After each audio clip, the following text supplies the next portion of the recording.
Good afternoon, ladies and gentlemen. It is a pleasure to be back for yet another TL Talks. I'm especially excited about today's talk. I am surrounded by some of the most impressive, powerful women who, many of them I have known for many years.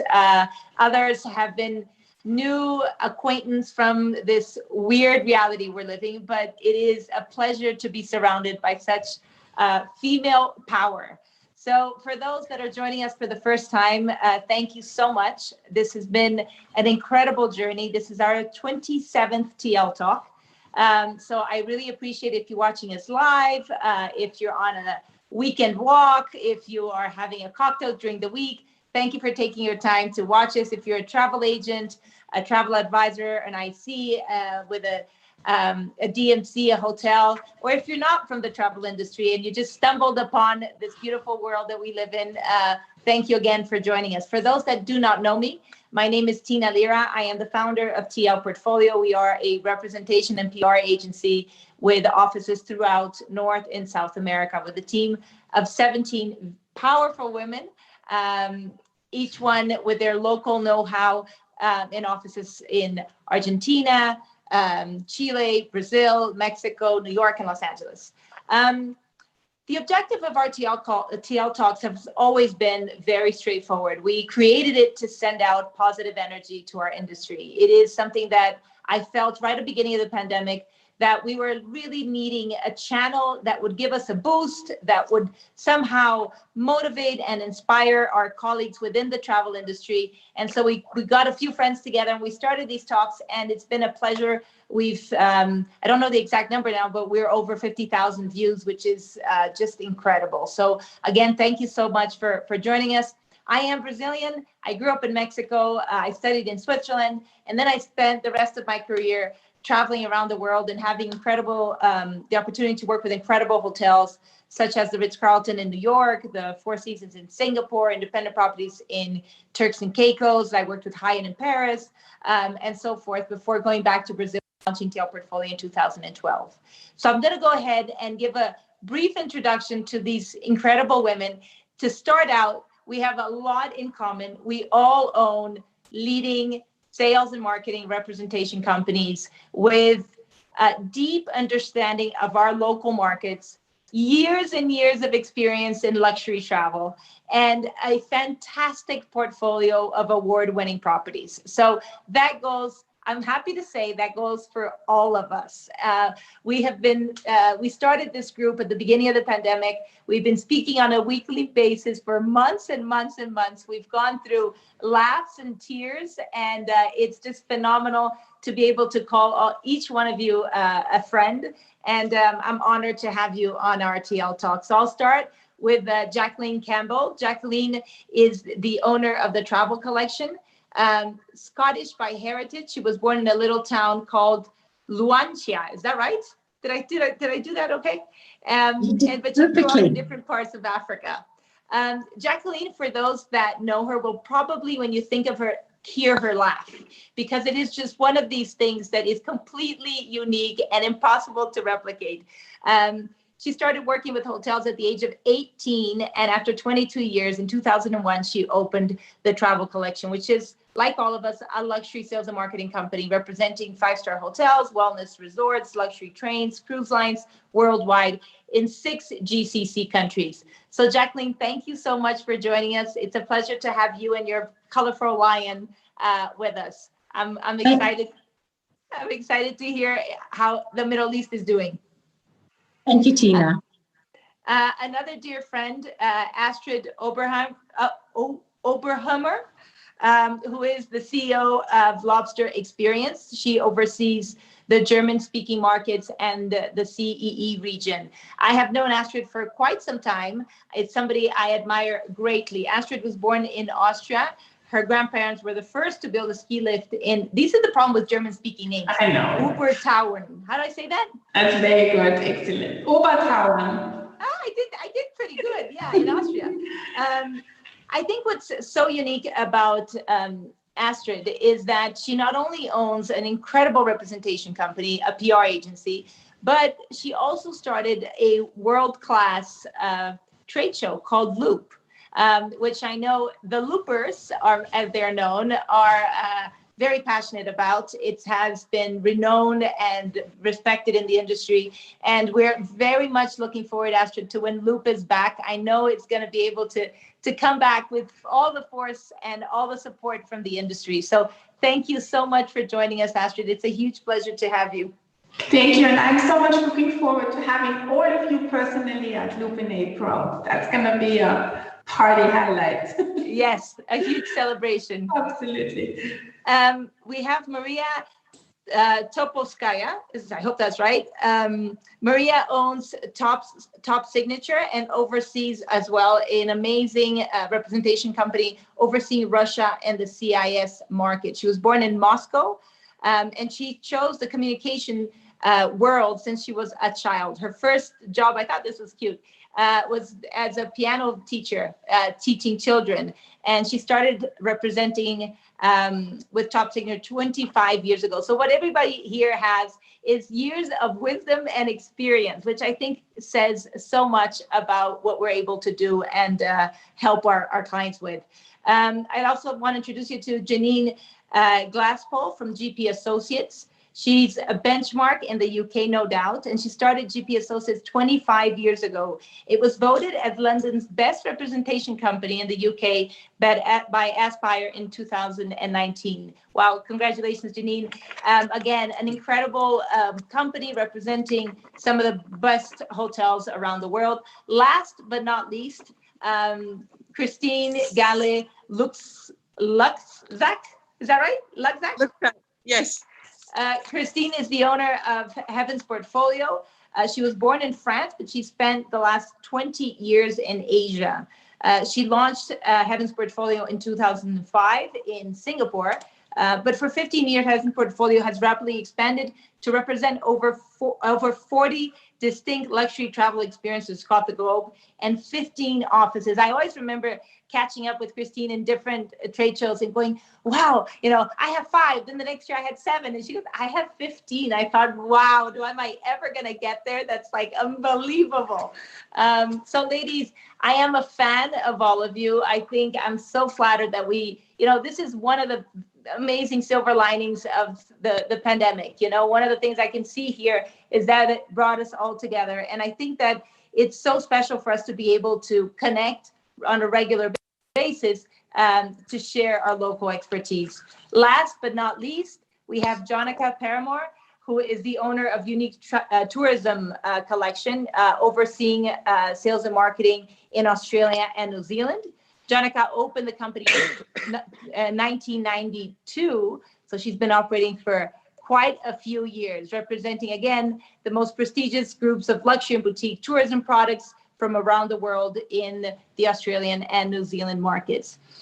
So, ladies, we are many on this call. This is like one of my biggest, most populous TL talks. So I wanted to jump right in, and I thought maybe, Jacqueline, I'd start with you, because I have to say that one of the biggest silver linings, and there are many in this pandemic, is to see what's happening in the Middle East. I mean, it's very exciting.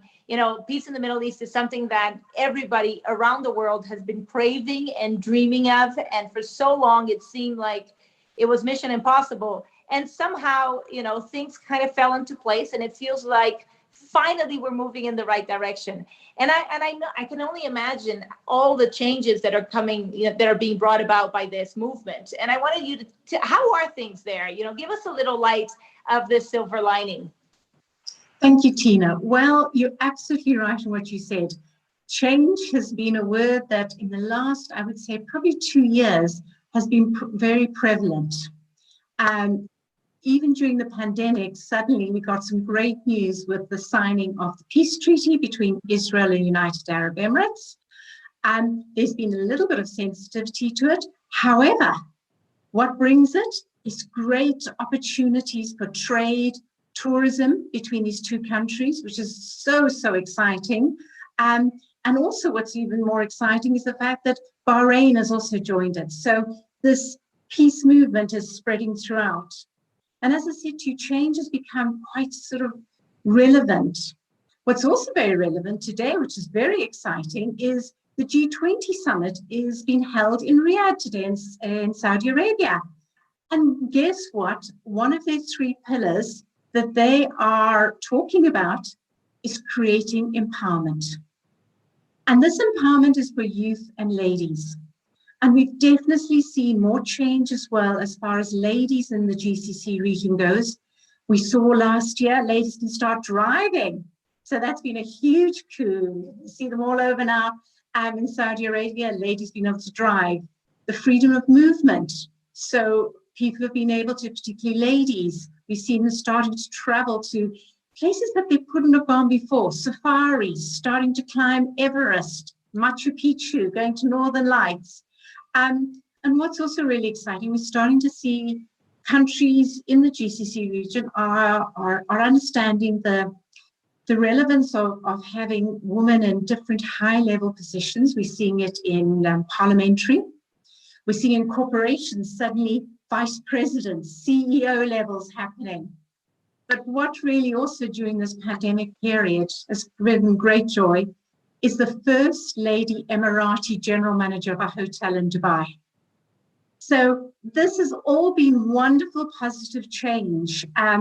So yes, you know, change can be very difficult at times, but there's a lot of positive to it. And, you know, there's two things that we love doing in this region. We love having passion and we love travel. Travel is a must-have. So travel is all about experiences. And with this opening of peace treaties and when borders open, I see this all definitely happening much more, and we want to experience new things. So I think for the world, this is a great opportunity as well. No, it's incredible. You know, it's hard for us to believe and to imagine that up until very recently, you know, women have to have the permission of men, right, to be able to go out to do many things. And so it's so hard for us in the Western, you know, hemisphere to kind of imagine how that change is affecting, and it's phenomenal. I mean, it's incredible. You're talking about how right now there's tremendous business going to Maldives and to other places, and women traveling alone, right?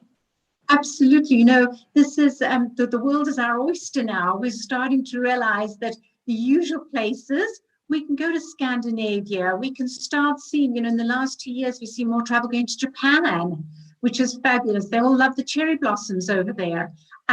They've started to, you know, be, you know, adventurous, climbing, as I said, going to Machu Picchu. We've seen the first Saudi lady going up to Mount Everest. So we've seen them be much more creative. And I think with what's happened during this pandemic, people want experiences. People want to have a journey where they come back and remember, because we've been at home too long. We want to get out there, get on a plane and start traveling again. So as we would say over here, inshallah, this might happen sometime soon. Yeah, inshallah, for sure. Christine, Asia, China, it's, you know, it's been the talk of the town. Everybody wants to get into the Asian market. Everybody wants to get into the Chinese market. When we look at the global situation, it's, you know, China's dealt with the pandemic better than most, and yet you've been in lockdown for 9 months. I mean, we've all been in lockdown for a long time, but you guys obviously started first. And I can only imagine how hard that is.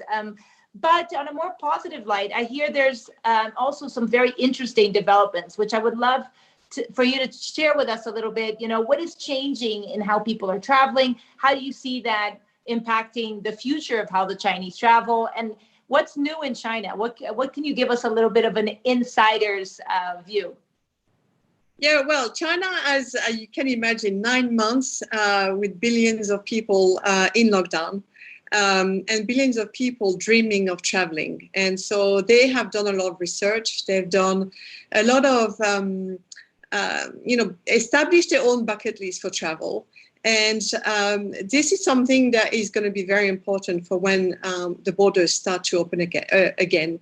So we cover Asia, which is a very diverse market. So it will be a very different reaction from India, that is already traveling right now, to China, which has been locked down for 9 months. But overall, our market is very resilient. And from this resilience, you'll see, and I hope we will see, what we call a V-shaped recovery. And we hope that it's going to drive a influx of positivity for all the countries around. It's not there yet. Okay, we are not going to say it's going to open tomorrow. We're in it for another few months, I guess.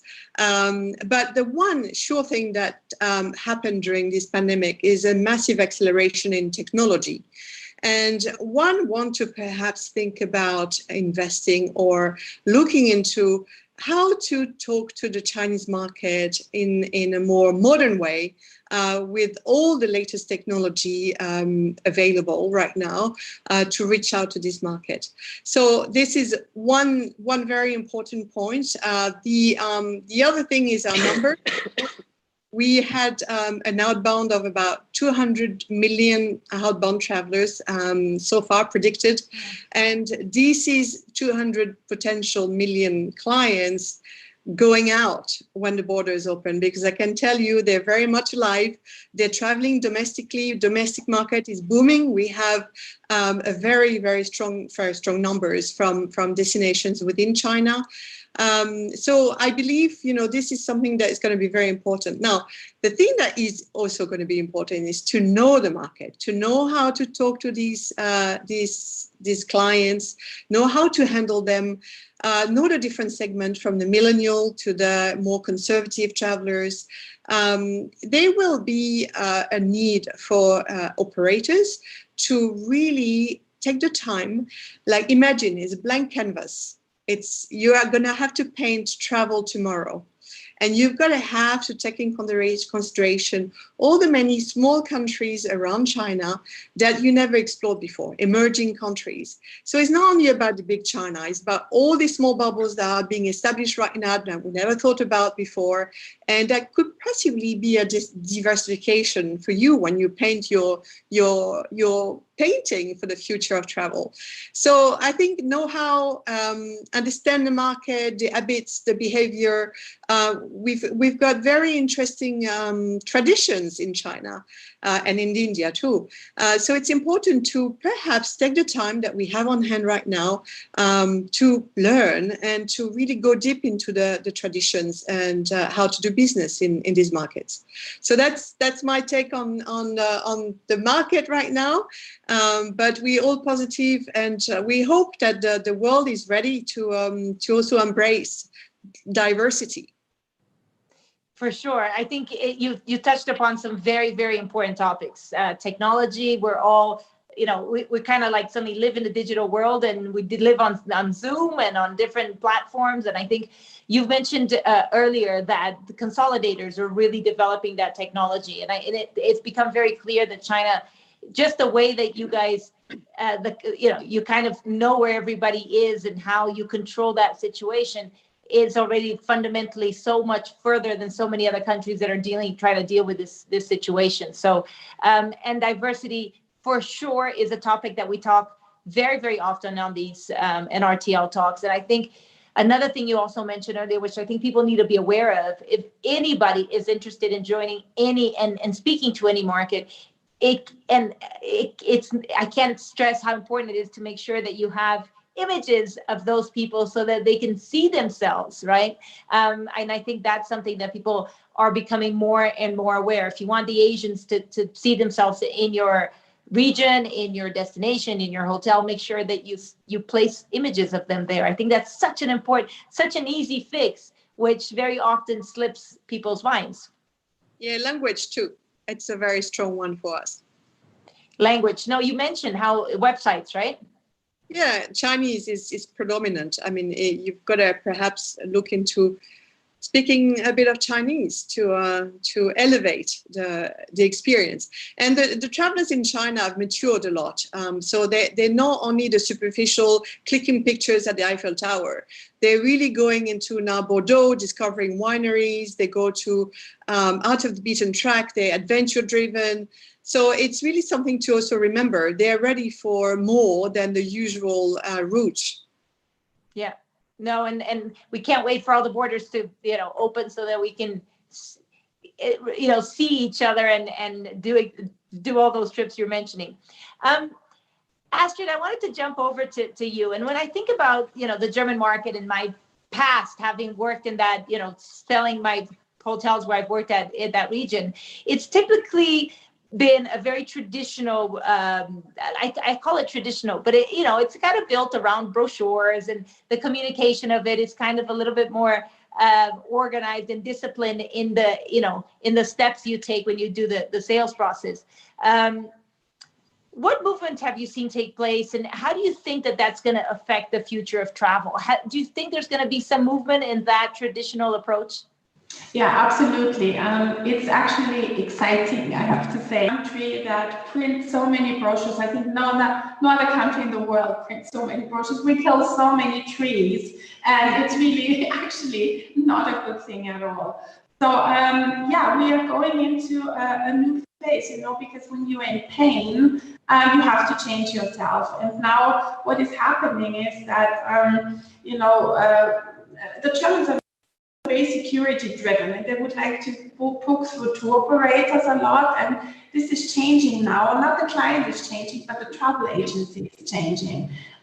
So that is very good because they get independent. I remember when I started Look 6 years ago, our luxury travel show, and I said to the agents, "Come and meet the hotelier. You have to meet the people in person." They said, "Why should I? I have my tour operator." And so this is really something that has changed throughout, but now it's getting more exciting because the agents are in pain. I mean, we have about 10,000 agencies with 80 million people. It's amazing. So the value of a travel agency is great, and I want them to get even more importance now.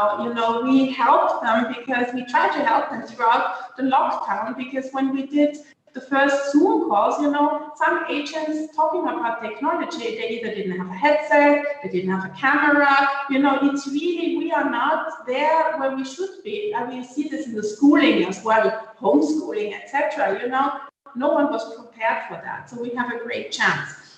So lots of travel agencies are grouping up now. There are different groups, and the power of trusted networks is becoming much more important. And also what I see, and I think is very exciting, is that they become more creative, content. PR hasn't stopped throughout the lockdown. That's something I've really seen, which is very encouraging, because people do need content, but the agencies are getting more emotional in their approach, in their language, and they're getting better in their social media. And it's a great opportunity, I think, for us. And also what is very interesting to see is that, and this is something that really puzzles me, to be honest, is what is going to happen if each individual destinations start traveling? They will be traveling at the same time. How are we preparing ourselves for that? That's something that puzzles me, that I'm thinking of every day, and see how we can work it out for our clients. I give you an example. I talked to a hotelier in Austria, in Salzburg, and in September I was there, and he told me, "Astrid, yesterday I came to the hotel this morning, I had 50% occupancy for the next day, and in the evening I left, I had 90%. And this is what's going to happen to us. It's going to happen to the trade, it's going to happen to our suppliers, it's going to happen to us.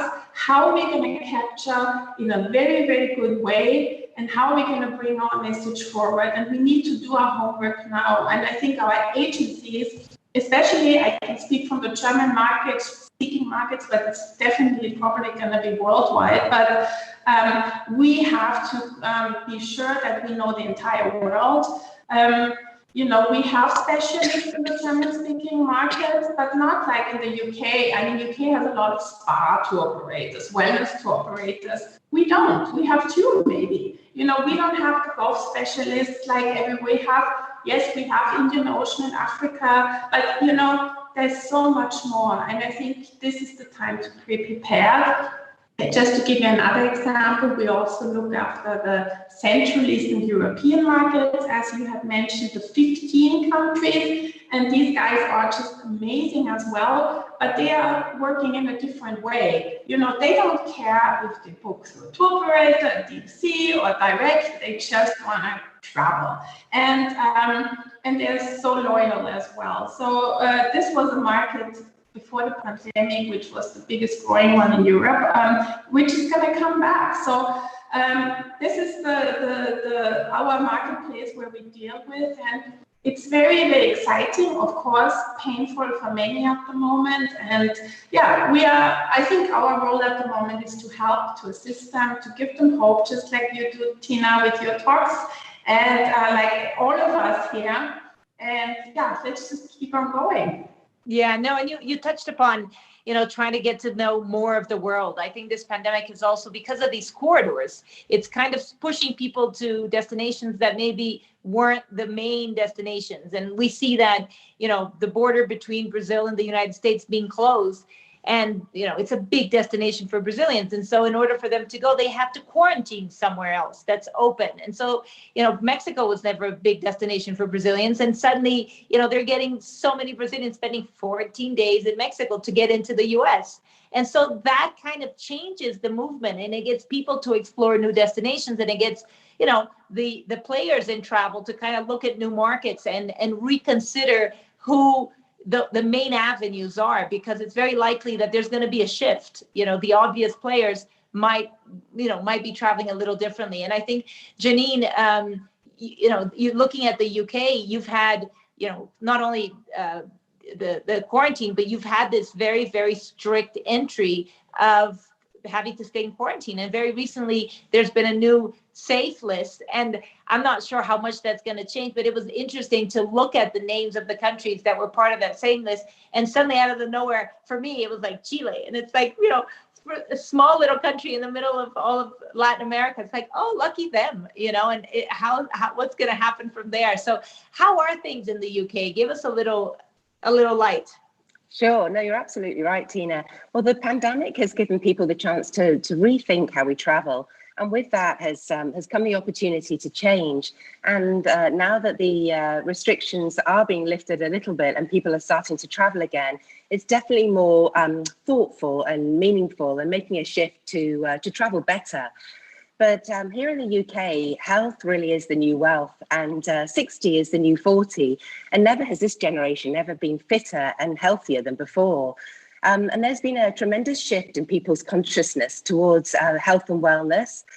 Peloton, the indoor exercise bike company, has recently moved its international headquarters from the US to the UK, as the UK is now the second largest market.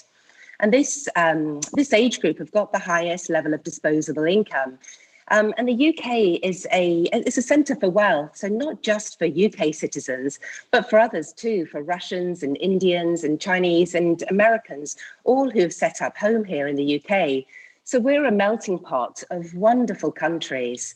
And the UK's got more billionaires per head of population than anywhere else in the world. And many would say that their countries, their nationalities are resilient, but the British are especially so for a number of reasons. Being part of Northern Europe, we've got such a mixed climate. So if you want guaranteed sunshine, then UK residents need to travel abroad. And also the strength of the pound against other currencies makes it cheaper to travel overseas and holiday there rather than the British Isles. But in fact, during the summer, there's been a huge surge of staycations with coastal properties and country house hotels, seeing an enormous rise in occupancies and average room rates. And our culture very much is a work to live culture.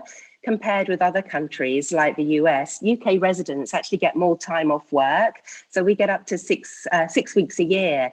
So for the UK residents, travel is a necessity and not a need. And we need our vitamin D. And UK clients are looking for wide open spaces, and they're seeking pure elements such as remote areas of Iceland and Norway, where you can maximize your time outdoors and be digitally detoxed for your mind. And like everybody, months of isolation have left clients wanting greater adventure. and they certainly want a more in-depth exploration of a destination, to spend more time there and to explore it further. And single destinations with less flight connections are certainly more sought after, meaning less time in the airport. And people will also want epic trips, a once-in-a-lifetime holiday, and experiential travel certainly will be key for 2021. And hotels that are wishing to encourage the UK traveller should certainly focus on developing their cultural experiences for their clients. This is going to be key in 2021. People are looking for more meaningful and memorable experiences because they want to create new memories after such a difficult year. Lead times will still be short, but as the world reopens, the travel corridors will definitely get the business first. And at the moment, the UK's top outbound destinations are Dubai, Maldives, and the Caribbean. But the prediction is that Europe will be huge for summer 2021. No, it's very interesting. You know, I love the fact that when we speak and we talk about, you know, what is so special about your culture and your region, and we're all trying to, you know, really look inside our own markets, our own pie to extract what's unique. Everybody, the word resilience will come up. No, our market is so, let me tell you why my market is so resilient. And it's fantastic because we are so different. You know, if you think about, as Christine mentioned, the Chinese versus the Indian, or the English versus the Germans and the Latins and the Russians, and yet there is a very clear similarity of what's happening in these markets. You know, that the experiential side of it is no doubt that people really want to connect with culture, that they want to connect with people, that they want to really experience something that's unique and not just, you know, tick the boxes, and which is kind of being in a rush of travel. And when I think of that, you know, especially on the sustainable side, which, you know, we all hope that we're going to come out of this better. We're going to be more conscious. We're going to be looking at questioning what is our role as representatives, as hoteliers, as travel advisors. You know, what is my role in travel? Why is travel as an industry lucky to have me here? You know, why do people think, well, thank goodness we have Astrid? You know, what would we do without her? And that is true. We are leaders that contribute. And I think that the next step is thinking, what can we do on a sustainability side, be it environmental or cultural or economic? And whenever I think about sustainability, I can't help thinking about Australia. It's a market that for me echoes that so beautifully. I have a very dear friend that I respect greatly, Penny Rafferty, who is the head of the tourism board and does an amazing job. And I'd love to hear, Jonica, you know, when you think of Australia, people are thinking, you know, in one way you have people going, well, they've got it right. You know, they've pretty much eliminated COVID. Good for them. Why can't more countries do this, right? Bravo. And on the other side, you have those inside Australia going, you know, we can't get out. You know, it's like we're stuck. And it's quite drastic. You shared with us recently that you had what in most countries, coming from Latin America, a small burst of 20 cases, and you've had regions shut down. Can you give us a little light of what is the feeling, and what do you see as the silver lining in Australia? Yeah, thanks, Tina. Well, we are a benchmark, aren't we? I think a lot of people around the world are looking at us and saying, wow, they've done something right there. And New Zealand the same. But it's a tough one because we've got a very, very hard border closure. And I think a lot of people, it's mixed. The feeling is very mixed. But I think what's happening more recently, you know, what we're seeing in UK and Europe and the States, it's actually making us realize how fortunate we are. So, you know, I've been talking to a lot of travel professionals recently in media and sort of getting that feeling as to what people are thinking. But I think at the moment, people are feeling quite sort of safe and secure. And I think that remoteness, which for a long time has frustrated us, you know, taking 24 hours to get to Europe. And so in this current environment, it's actually a big advantage for us. So I think, you know, they went hard, they went quickly, and that you spoke about the spike that we just had in South Australia. Literally 3 days ago, and within 24 hours they shut down, 6 days of lockdown. No one can leave their house. They can't even walk their dog. But they say, we've got 20 cases now. If we don't do this right now, we could have 700 in 5 days. You know, that's what happened in Victoria. So you know what? A lot of people around at the moment are saying this is the right thing to do because we're containing it. But you're right, there is a lot of conversation around suppression versus elimination. And I think there's a lot of us, particularly in our industry, that are saying we've got to learn to live with this somehow, because we cannot be locked in this country or New Zealand as their country forever, because we need to travel. I mean, you all know what Australians are like. They love to travel. They need to get out. They need to get out and about. So look, I think there's a little bit of kind of conversation around the fact that people think that we won't be out till 2022, but I think that's more about some of the destinations like UK, Europe, like USA, if we don't get a vaccine soon. But we're very focused on the bubble situation happening. So we expect that New Zealand will happen in Q1, and then we will have these bubbles to countries like Singapore, Japan. Our Prime Minister's just been in Japan and doing some work around, I think, the Olympics. They're preparing for a bubble to open there. And South Korea, as others, and even the Maldives. I mean, that's a destination for us, which is perfect. We can go through Singapore, arrive in the Maldives, one island, one resort, one location, kind of a quarantine in its own right. So, you know, I think there's a lot of opportunity. So we're all remaining very optimistic that things will, you know, be more positive as we move into 21. Australians are very resilient. They love to travel. And you mentioned sustainability, I think, and I think that's where it's all at, particularly in our country.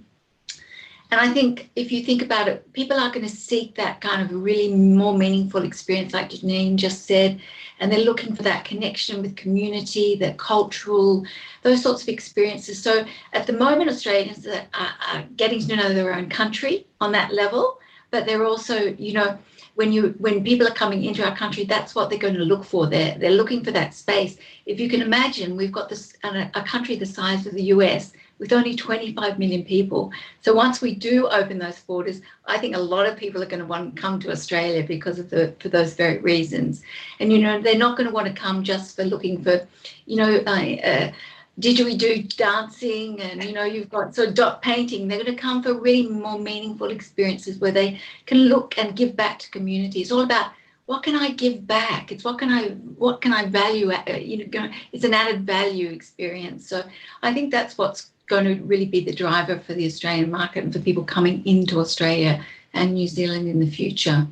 So I think it's this year's been really interesting. It's kind of been a reset for all of us. And I think that people are just having time to reevaluate what they want. But I think the travel industry has a real leadership role. And I think you mentioned it earlier too, that we're the ones that can actually change the client's perceptions. It's the media, it's the travel professionals, it's our whole industry, and give people the sort of sense of security, safety to move forward and to get back into the travel. It will be in a different form. And I also think that from our market's perspective, we're going to go, and it will not be that kind of 5 destinations in 6 weeks type thing. It's going to be going somewhere and spending longer time and really immersing ourselves in that kind of destination, and as I said, community, culture, you know, experiences. So I think, yeah, it's going to be really interesting. So right now we just can't wait to get into state. That'll be a great start.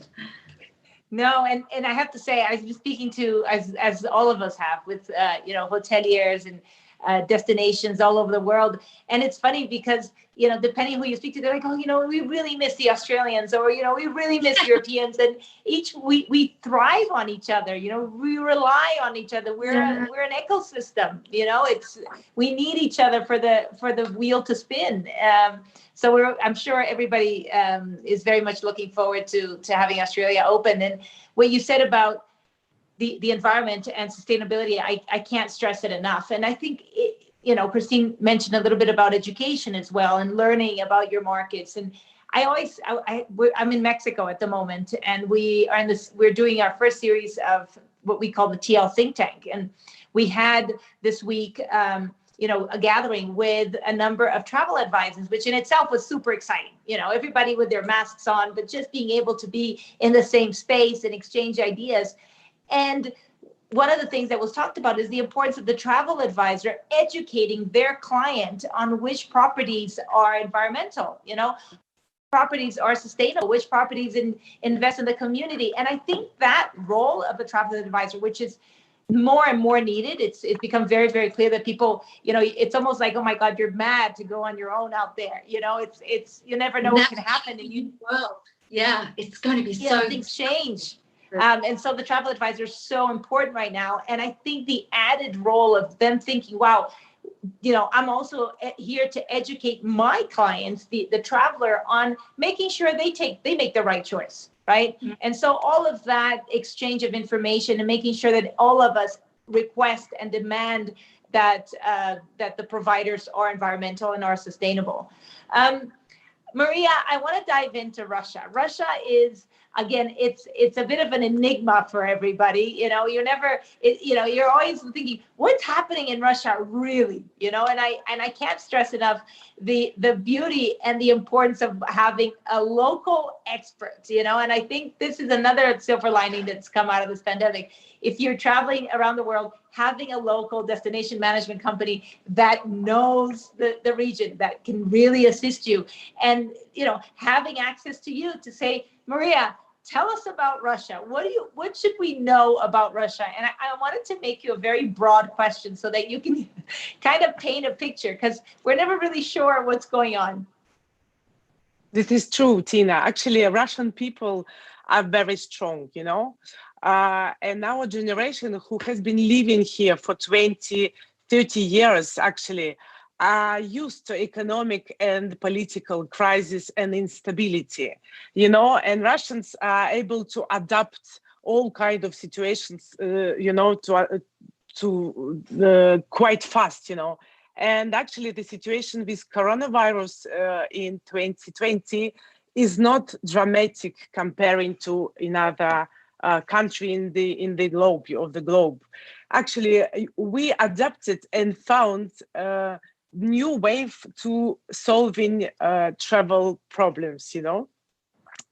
When all the country were with lockdown, completely closed, actually Russians were continuing to travel, and they found somehow new solutions to travel. And we know many cases when people were traveling to New York and some European destination.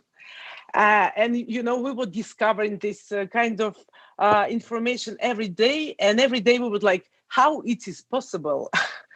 Despite the fact that now the numbers of infected people in Russia are growing, Russia is open for more than 30 destinations. And we have a direct flight to 16 countries. Can you imagine? It's really, we can travel. And actually, we're expecting more opening this November. And actually Russians were always like clients who were booking last minute, but now we are booking very last minute. It's like we have to book the flights for yesterday, or the hotel for yesterday, not for tomorrow. The most popular destination for the last 4 months were Turkey, Dubai and Maldives, and actually it's still the case. Each day we're receiving many bookings for our hotels in Cheval Blanc, Rondelli, or Maldives, or Bulgaria, Dubai. So it's very interesting. The tendency of traveling segment is it became even more ultra luxury than before, because Russian are taking the most expensive villas, the most exclusive islands, private islands. The privacy is very important for Russian. And they stay like months, 2 months, 3 months, so it's fantastic clients, actually. Many top products are booked by Russians now. Yeah, but it's important.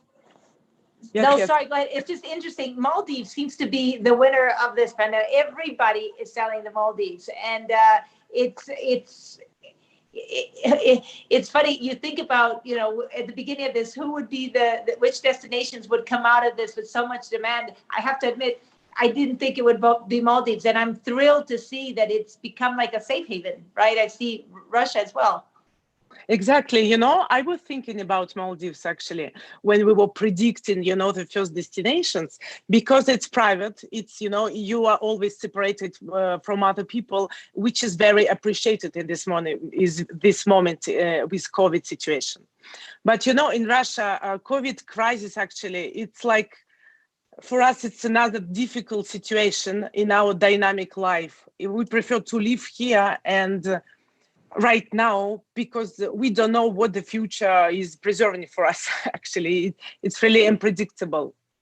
You know, regarding our government, we didn't have enough support from our government comparing to Europe, for instance. The gap between middle class and the upper class is becoming much more important because of the instability of Russian currency. And the government actually is reinforcing capital control, impose new taxes, and they want us to keep money actually here. That's why many people already left the country, which is not very fun. Yes. Yeah, So, no, and I think it's you know, the way that every government has reacted, the way that everybody's dealing with it, you know, it's impossible to find the right solution. You know, we keep looking and questioning and trying to say this one's got it right, and then there's always two sides to the coin. So for sure, it's a challenging situation that we're all living. I think there is huge importance in really understanding and highlighting the silver linings, because they are there, right? This being one of them, us connecting is one of them, us being able to help our clients, help the market, support the travel agency community, support the hoteliers, and just give it time and patience and try to put as much energy. And what I always say is keep moving forward. Whatever you think about doing, do it. You know, try it out. You never know. It might just work.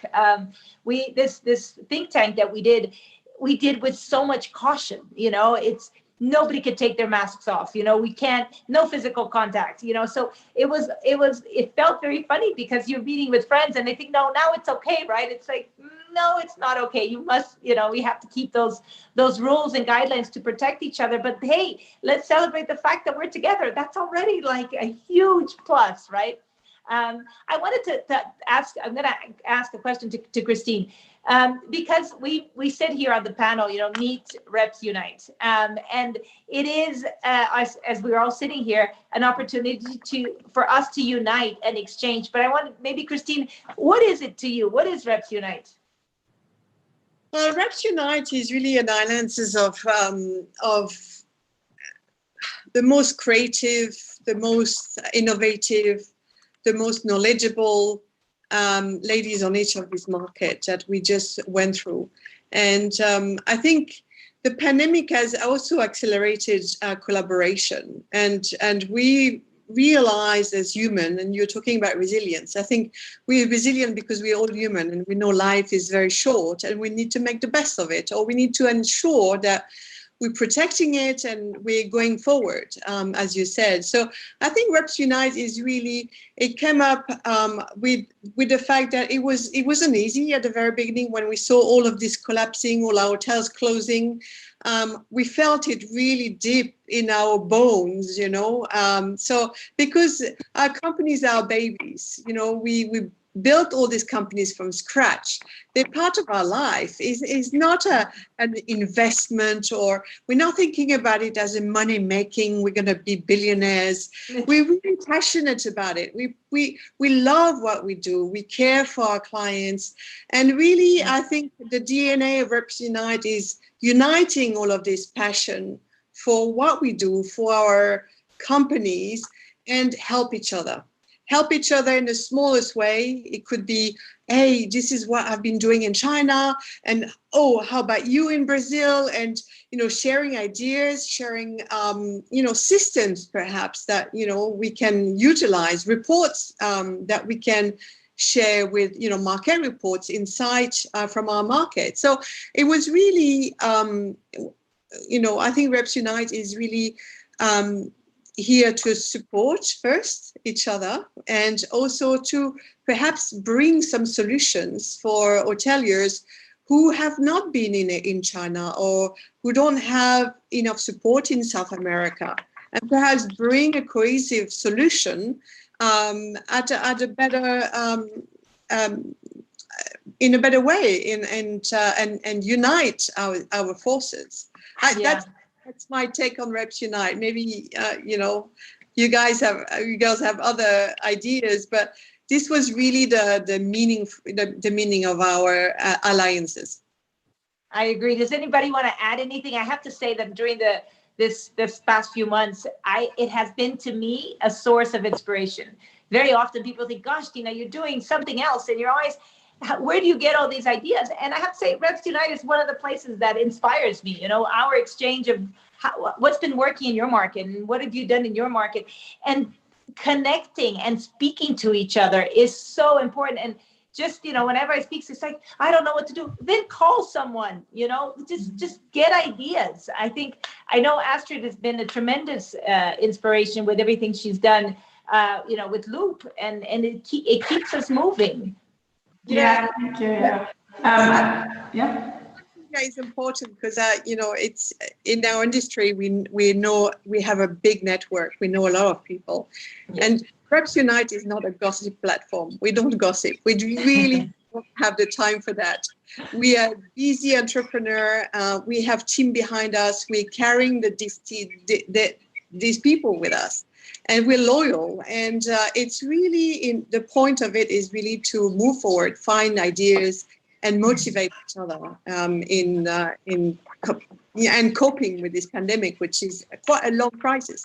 Yeah, and I think also we share the same values, and I think that's always, because you said we're never going to be billionaires, but I mean, we're always intending to do the best for our clients, our partners, and our staff, our team. I know how much we're all fighting to keep our team on, because we just treasure them. They're so valuable. We're nothing without our team. And, these values are super important. So, yeah, that's what I would like to add to the Reps Unite. And I'd like to second as well that what everyone else has said, it's about collaboration. It's about sharing knowledge, sharing advice, and being there for each other. And I agree with Christine on all of our calls and our times together. It's all been so constructive. It's been very powerful. And we've all got the same vision as well, to help, to share, and to be the best at what we are. And I believe we are the best in each of our countries. So, Reps Unite will go from strength to strength. Yeah, I couldn't agree with you more. And this is I always end our TL talks in a very similar manner, right? Because we're so many, it feels like we just started the talk and it's already coming to an end. But I wanted to give everybody a chance to leave a message. If everybody were to forget what we said, and if you could leave a message of inspiration, of motivation, or a lesson that you're taking away from all this, or something that usually, it's the end of the week, we can plant a little seed, an idea, a thought in people's mind, and have them mull over it over the weekend or over the next few weeks. And so, I don't know, Jonica, I'll start with you. What would be your message? Interesting, Tina. I read something that really resonated with me a couple of days ago, and it's around a Buddhist teaching, and it actually says that 2020 has been the year that we don't get what we want, but we really can be grateful for what we have. And I think that really resonated with me, because I think it's been a massive reset for all of us. So that's the message I think that I would like to sort of share, because I think it's really poignant for us all, and in whatever industry that we're in. For sure. It's very important. Sometimes not getting what you want is actually a good thing, because it comes back later, twice fold. Janine, tell us a little bit, what would be your closing message? Just that this will pass. This is a moment in time, and going forward, it's pretty challenging for everybody in all areas of the world, but it's not going to be like this forever. So just to keep your positivity and to believe in yourself, and sending lots of love and kindness, because that's what this group has really meant to me, and that things are going to be better in the future. For sure. No, and again, one of the ways to stay positive is connect with people. I always say, you don't have to do it alone. You don't have to navigate this alone. The fact that many of us are in quarantine or we can't travel, it doesn't mean that we're alone. So these connections help so much. Maria, what's your message? Once again, as I told, Russian are very positive and optimistic people. So I would like to share with you my hope for the best future and for our best travels. Agree. And hopefully we'll be doing it in person, celebrating together very, very soon. Exactly. Jacqueline, tell us your message. My message is change is shaping new opportunities, and we've got this opportunity now. And when you look at this market, we're passionate, we love travel, but remember, create those exciting, different, and adventurous journeys for us. Very well said. Christine?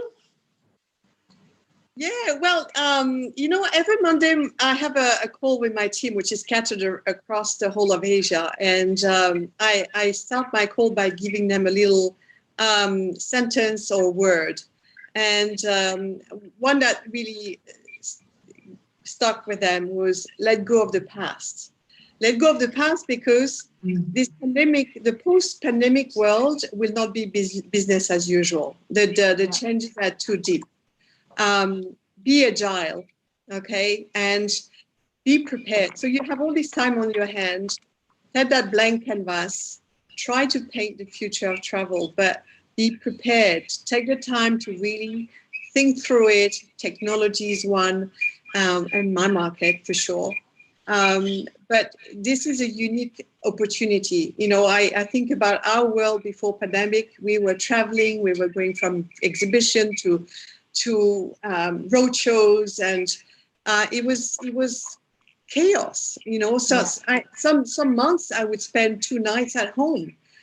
So it's the time to actually really value this time and think about the future, which is very coming close.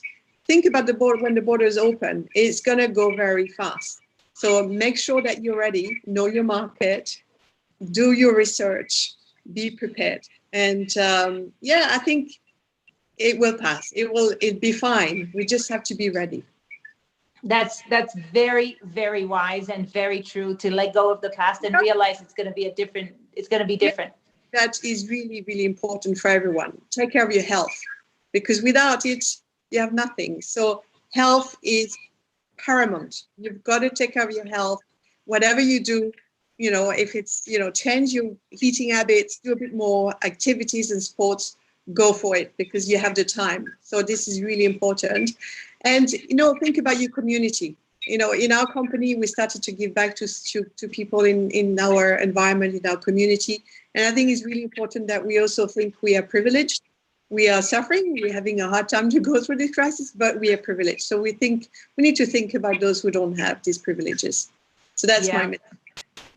Yeah, and if I could add, I think this, we are privileged. And I think that one of the things that we should try to leave behind is a little bit of greed, and a little bit of the opportunity to be a little bit more generous and realize that how privileged we are. And if we gave 5%, or whatever it is, how much that could benefit somebody else, and how much wealthier we would be, because we would be able to touch so many people's lives, and I think in many of our talks, we talked about what is the definition of wealth, and before people used to say, well, it's how much money you have, it's very easy to define wealth. And I think this pandemic has really showed us that wealth is much more about how many people you touch, rather than how much money you have, because a lot of people who have a lot of money maybe are feeling very alone right now and not very wealthy at all, because money, when the borders are closed and you're stuck at home, there's not much you can do with all that.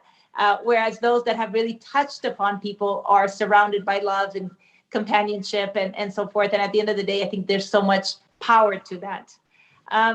Astrid, I left you to the end, so you can send us, a strong message to take it home.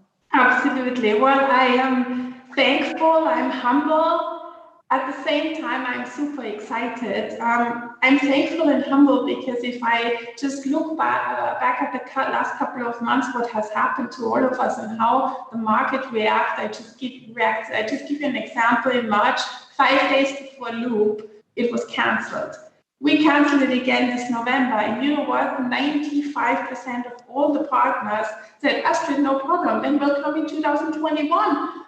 We'll just move on, just shift it. And I was like, oh my God, they care about what we all do, and we care about them. This was so amazing. And I just think, I think we learned to respond a little bit softer. We learned to look more closely. And I think we also learned to listen more carefully. And I just really hope that we can all become better travelers at the end of the day. And I am positive because it's my Austrians are positive as well, not only Russians.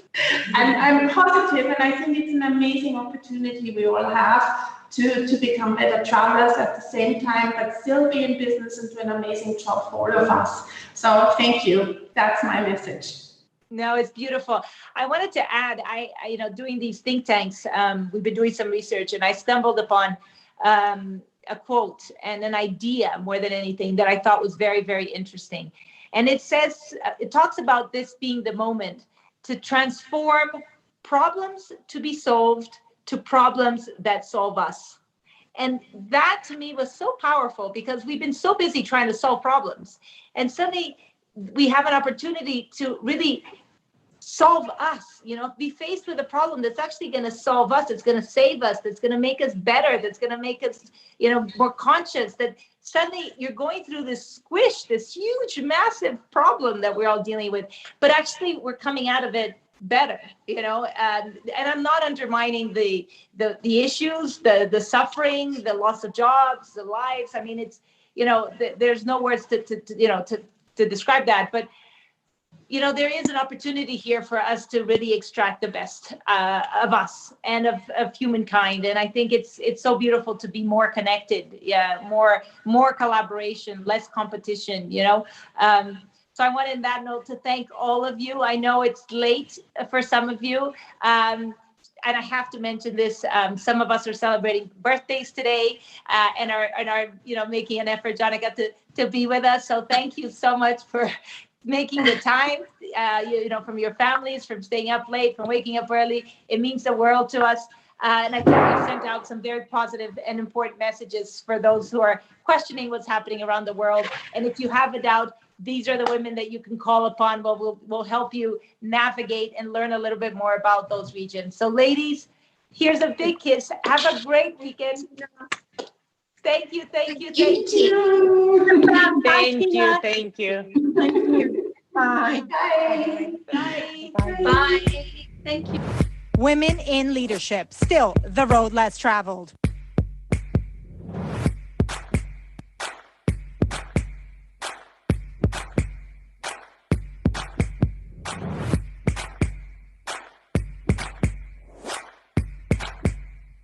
We need to push each other. For many of us, it doesn't come naturally. In a community that is very supportive of other women, I think women can thrive better. Well, I think there's this belief, though, that's now been challenged. There was this philosophy around that, which is changing, but I think it still has some challenges to it. We need to push each other, to break all those stereotypes. I want my daughter and I want that generation to have an easier time and to reach the heights that they want to reach in their careers. Everybody who goes out in the world should be thinking about this themselves. Everybody has to bring a sense of responsibility to the issue, but then ultimately people need to be proactive in supporting that in other cultures.